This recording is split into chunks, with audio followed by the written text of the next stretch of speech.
I think what separates you from a lot of investors is that, like you said, you're not a short-term trader. You pick things for the long term, and you're good at it. You've been good at it.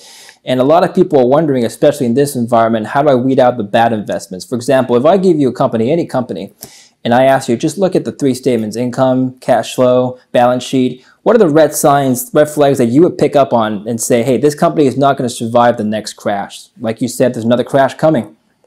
Well, first of all, you just said something very important. You looked at all of those things, the income statement, the balance sheet, etc. You know, I found, David, early on that if you read the annual report, you do more than 90% of the people on Wall Street. If you read the notes to the annual report, you do more than 98% of the people investing. So back to what I said before, do your homework. This is not easy. Everybody looks on TV and they say, oh, I could have bought Apple 30 years ago. I could have done that.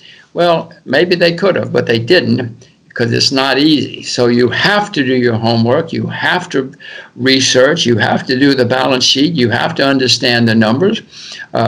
How do I do it? I don't. By now, I've done it, you know, hundreds, thousands of times. So I have a little bit of experience. I have a little bit of self-knowledge and experience. And so I look at things that I maybe didn't know about before.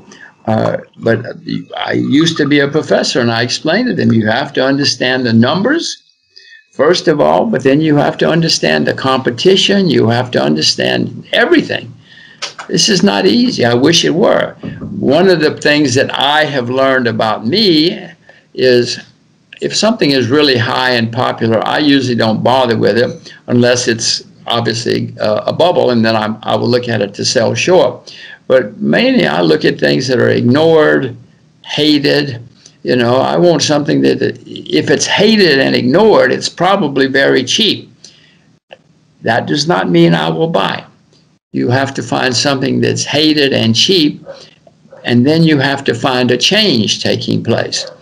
For many decades, I was anti-Russia and Soviet Union. I have never, only time I ever invested in Russia was I was short the ruble once.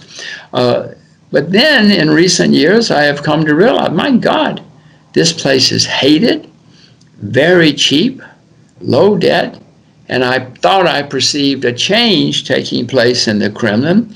And that's the second word you need to understand: cheap and a positive change. So if you can find something that's cheap and a positive change, you're probably going to get very rich.